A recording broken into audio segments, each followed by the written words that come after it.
Right. And I want to ask you this question too. Like I know this is old, but I remember I had an artist up here. You know, I'm just gonna say MarijuanaXO. I had him up here. I know y'all had issues before, and that was a while ago. Yeah. And I asked him about it, and he just gave me like, man, that's over with. So I just wanted to ask you from your point of view, because I remember it was time. You know, not trying to bring up nothing, because like I said, I'm all about positive vibes. You know, so I'm all about the city pushing together. Yeah. But I know you wanted to get your story out as well and just say what it is today. You know, like what happened with that whole situation? Because y'all was tight.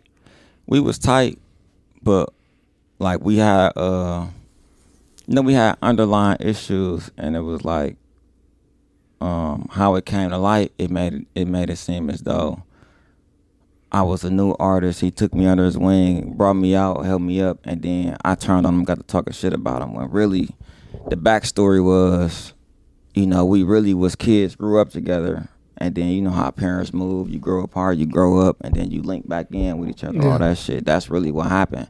But when I first met him, like I wasn't rapping at the time.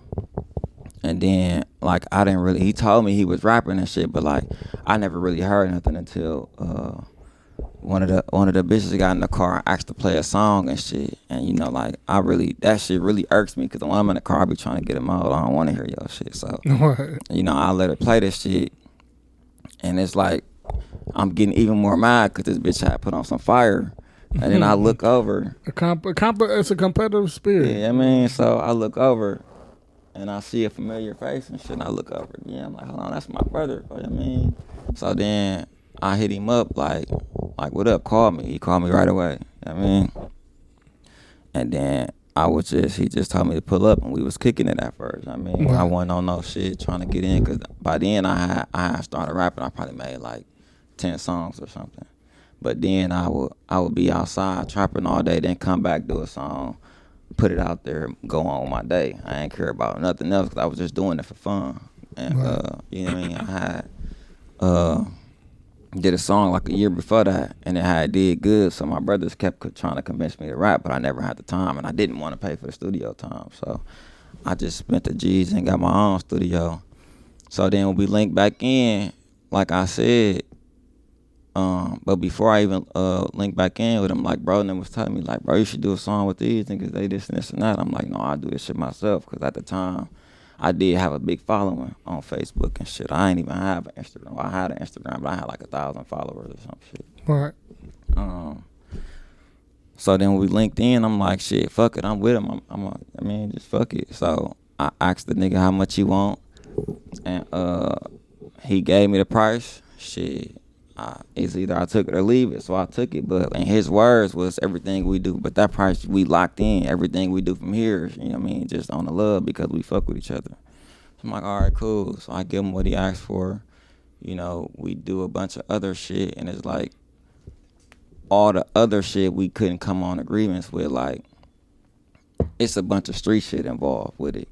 You know what I mean, it's like I felt like I kept losing on the help that I was giving out, because this costed me money.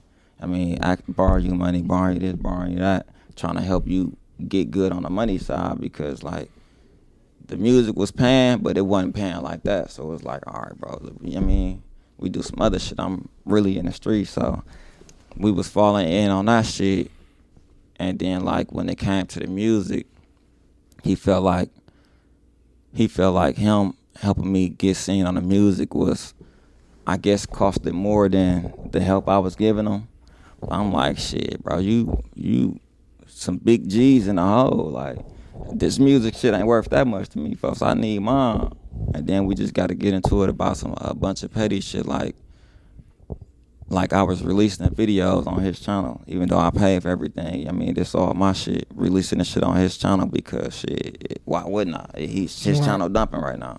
But he was getting paid from the YouTube, which I didn't give a fuck about, because my shit had come later. But then I guess one of the songs had got flagged because of the sample, and we was finally finna start building my YouTube up. So the next video was supposed to drop on mine, which was the song that me, him, and Tax was on. So he was like, well, since I ain't getting paid for this one got to go on my channel, because I got to get paid somehow. I'm doing all these verses for free for you. And I'm like, what? Like, we was just doing music, folks. These was your words. Like, I ain't asked you for none of this shit. I mean, this what you wanted. So I'm really doing what you asked for. It ain't fair that you get paid off all my videos on YouTube and I ain't getting shit. So I'm not doing that. And that's where the decline started, because it came like a more of a I'm me and you not even nobody type shit. And you know, but for me, I've been me before I even start rapping. So you gonna respect me. I don't give a fuck who you think you is. Right. I mean, so our egos just got the best of us, and then we had to part ways. But it got so bad to where shit, I don't know if a motherfucker could come back from the things we tried to do to each other. Yeah, you know that's crazy. Because I don't do the disrespect. Because like, even after all the rap shit, if I ain't got it, like, you still down in my name, and my name is what's getting me paid. So you gotta respect that. If you ain't gonna respect that, fuck the money, fuck the fame, fuck the music, fuck all that. Like, No, I feel that. I gotta make you respect me now. Right. So that's what I had got to us. It wasn't no, he found me, then I turned on him. It was just like, shit, we was brothers, and shit, brothers fall out, but Facts. it went a little deeper than what it was supposed to go. Facts. You know what I mean? I know how it go. And it's just the egos wouldn't let us come and talk like regular men and try to talk that shit out. Yeah, that's them. Like, everybody's story who been brothers before, then they fall out. Yeah. It's the egos, and then like it be like y'all don't come back until later on. Right. You know what I'm saying? I know how it go. You know, I've been in those situations. Yeah. Shit is in those situations right now, so you know I know how it go. Now I just want to piggyback off of that.